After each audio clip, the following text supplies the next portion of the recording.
नमस्कार दोस्तों, GK master एवी channel में आपका हार्दिक स्वागत है। आज का विषय बैंकिंग हिस्ट्री के बारे में है। आज के विषय में अपन बैंकिंग हिस्ट्री के बारे में पता करने वाले हैं। इस वीडियो में बैंकों का इतिहास, किस तरह भारत में बैंकिंग सुविधाओं की शुरुआत हुई, इसके बारे में देखेंगे और हिस्ट्री के बारे में अन्य वीडियो आते रहेंगे। तो कृपया इस चैनल को ज़रूर लाइक कीजिए, सब्सक्राइब कीजिए और चैनल को शेयर कीजिए। तो दोस्तों स्टार्ट करते हैं वीडियो को। सबसे पहले बात की जाए तो भारत में सबसे प्रथम बैंक जो कि बैंक ऑफ हिंदुस्तान, यह भारत का पहला बैंक कहा जाता है, जिसकी स्थापना सन 1770 में हुई है। तो भारत का सबसे प्रथम बैंक जिसे बैंक ऑफ हिंदुस्तान कहा जाता है। उसके बाद भारत में 3 प्रेसिडेंशियल बैंक की स्थापना हुई थी, जिसमें देखा जाए तो सबसे पहले बैंक ऑफ बंगाल, जिसकी स्थापना 1809 में हुई थी, लेकिन उसका पहले नाम 1806 में बैंक ऑफ कोलकाता था। उसके बाद बैंक ऑफ बॉम्बे, जिसकी स्थापना 1840 में की गई। उसके बाद बैंक ऑफ मद्रास, जिसकी स्थापना 1843 में की गई। तो दोस्तों आपको इस प्रकार ध्यान देना है कि भारत में सबसे प्रथम प्रेसिडेंशियल बैंक में बैंक ऑफ बंगाल, उसके बाद बैंक ऑफ बॉम्बे, उसके बाद बैंक ऑफ मद्रास। इसे आप इस प्रकार से भी याद रख सकते हैं, ब्लैकबेरी मैसेंजर BBM। इन तीनों बैंकों का मर्जर करके एक 1921 में Imperial Bank of India create किया गया, जो कि Bank of Bengal, Bank of Madras और बैंक ऑफ बॉम्बे, इन तीनों बैंकों का मर्ज करके 1921 में इंपीरियल बैंक बनाया गया।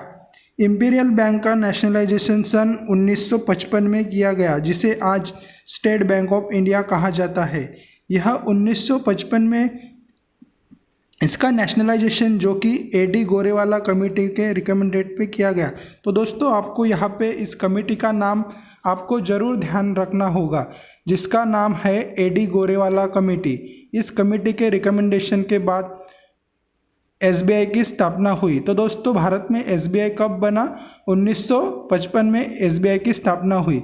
और दोस्तों इसी के साथ SBI में 8 और सहयोगी शाखाओं को और सहयोगी जो बैंक है उन्हें भी जोड़ा गया। वो भी SBI की एसोसिएट की तरह कार्य करने लगे, जिसमें 8 एसोसिएट। दोस्तों अक्सर एग्जाम में यह क्वेश्चन पूछा गया है कि SBI के साथ 1955-59 में कितनी बैंक कार्यरत थी? तो उसमें दोस्तों 8 बैंक कार्यरत थी। 1963 में दोस्तों बैंक ऑफ बीकानेर और बैंक ऑफ जयपुर का मर्जर करके एक सेपरेट बैंक बनाया गया, bank of Bikaner and Jaipur, जो कि SBI के एसोसिएट करके कार्य कर रही थी। दोस्तों 2008 में सौराष्ट्र, बैंक ऑफ सौराष्ट्र का मर्जर SBI में ही कर दिया गया।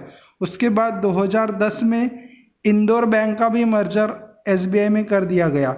और दोस्तों 2017 में बची हुई 5 बैंक है जिनका मर्जर SBI में किया गया।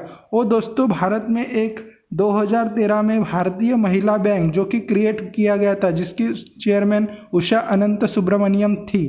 तो भारतीय महिला बैंक को भी 2017 में SBI में मर्ज कर दिया गया।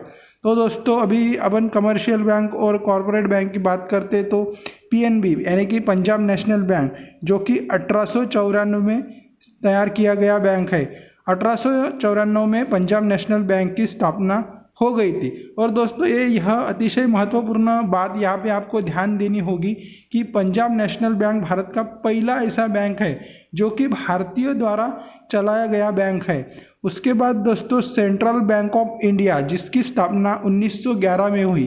तो दोस्तों यहाँ पे एक बात ध्यान देने वाली है, यह बैंक भारतीय द्वारा और इस बैंक में निजी पूंजीकरण जो कि भांडवल पूरी तरह भारतीय था, लेकिन पंजाब नेशनल बैंक में वो कैपिटल भारतीय नहीं था पूरी तरह, लेकिन सेंट्रल बैंक ऑफ इंडिया में पूरी तरह कैपिटल भारतीय और भारतीयों द्वारा चला गया बैंक था। तो दोस्तों सेंट्रल बैंक ऑफ इंडिया की स्थापना 1911 में हुई। इलाहाबाद बैंक जो कि 1865 में स्थापना हुई। तो दोस्तों भारत का सबसे पुराना बैंक देखा जाए तो इलाहाबाद बैंक है। दोस्तों बैंक ऑफ इंडिया की स्थापना 1906 में हुई थी। यहाँ पे एक बात आपको ध्यान देना होगा दोस्तों कि भारत के बाहर विदेश में पहली शाखा खोलने वाली बैंक जो कि बैंक ऑफ इंडिया, जिसने लंदन यूके में पहली ब्रांच 1946 में स्टार्ट की। तो दोस्तों अभी बात करते हैं बैंकों का नेशनलाइजेशन। तो दोस्तों बैंकों का नेशनलाइजेशन 2 चरण में हुआ। इसका फर्स्ट नेशनलाइजेशन 1969 में हुआ था, जबकि प्रधानमंत्री श्री सौ इंदिरा गांधी थी। 19 जुलाई 1969 में फर्स्ट टाइम बैंकों का नेशनलाइजेशन किया गया। तब 14 बैंकों का नेशनलाइज किया गया। जिन बैंकों का कैपिटल 50 करोड़ से ऊपर था उसे नेशनलाइज किया गया। सेकंड फेज में नेशनलाइजेशन 1980 में 6 बैंकों का नेशनलाइज किया गया। दोस्तों यहाँ पे एक बात ध्यान देना होगा, न्यू बैंक ऑफ इंडिया जिसका मर्जर पंजाब नेशनल बैंक में 1993 किया गया। दोस्तों नेशनलाइजेशन यानी कि राष्ट्रीयकरण। राष्ट्रीयकरण का मतलब क्या होता है? कोई भी प्राइवेट यानी कि खाजगी बैंकों को सरकारी नियम और सरकारी अधिपत्य के अंदर लाया गया, उसे नेशनलाइजेशन कहा गया। Why was is nationalisation in important? तो दोस्तों मुझे इस क्वेश्चन का आप जरूर दीजिए। Why was nationalisation in important? राष्ट्रीयकरण की जरूरत भारत में क्यों पड़ी और 1969 और 1980 में नेशनलाइजेशन क्यों किया गया? दोस्तों बैंक ऑफ बड़ौदा की स्थापना जो कि 1906 में की गई, यूनियन बैंक जिसकी स्थापना 1919 में की गई, कैनरा बैंक जिसकी स्थापना 1906 में की गई। तो दोस्तों आपको यहाँ पे बैंकिंग हिस्ट्री के बारे में समझ में आ गया होगा। दोस्तों अपन आरबीआई की हिस्ट्री, आरबीआई के बारे में सेपरेटली जानकारी हासिल करने वाले हैं। दोस्तों अन्य नाबार्ड हो गया या आईडीबीआई या small finance bank, RBI, RRB, payment bank, इन सभी कंसेप्ट को अपन सेपरेटली डिस्कस करने वाले हैं, इसीलिए मैंने उसकी हिस्ट्री इसमें इंक्लूड की गई नहीं। तो दोस्तों हिस्ट्री के अन्य वीडियो, बैंकिंग वीडियो जल्द से जल्द आप तक पहुंचाते जाऊंगा। दोस्तों अपन इसमें देखते हैं कि अक्सर एग्ज़ाम में किस प्रकार क्वेश्चन पूछा जा सकता है। दोस्तों आपको पूछा जा सकता है कि भारत का सबसे पहला बैंक कौन सा है, जिसका आंसर दोस्तों क्या होगा? Bank of Hindustan. तो दोस्तों आपको पूछा जा सकता है कि इंपीरियल बैंक कब स्थापना हुई? तो इसका आंसर आप मुझे प्लीज़ कमेंट बॉक्स में कीजिए। दोस्तों आपको यह क्वेश्चन पूछा जाएगा कि इंपीरियल बैंक किन बैंक का मर्जर होके बना? तो इसका आंसर है ब्लैकबेरी मैसेंजर, अर्थात Bank of Bengal, Bank of Bombay, Bank of Madras. तो दोस्तों आपको कौन सी बैंक किस वर्ष स्टैब्लिश हुई ये भी आपको ध्यान देने की ज़रूरत है। तो पहले नेशनलाइजेशन के वक्त भारत के प्रधानमंत्री कौन है? अक्सर यह क्वेश्चन एग्ज़ाम में पूछा जाता है।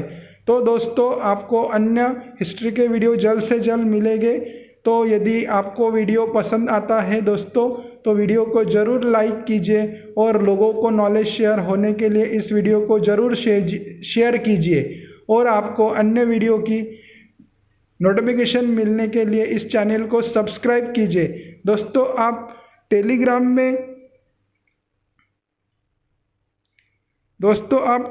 में जीके मास्टर ए भी सर्च कर सकते हैं, क्योंकि आपको टेलीग्राम से इस वीडियो की नोटिफिकेशन और पीडीएफ भी आपको प्राप्त हो सकती है।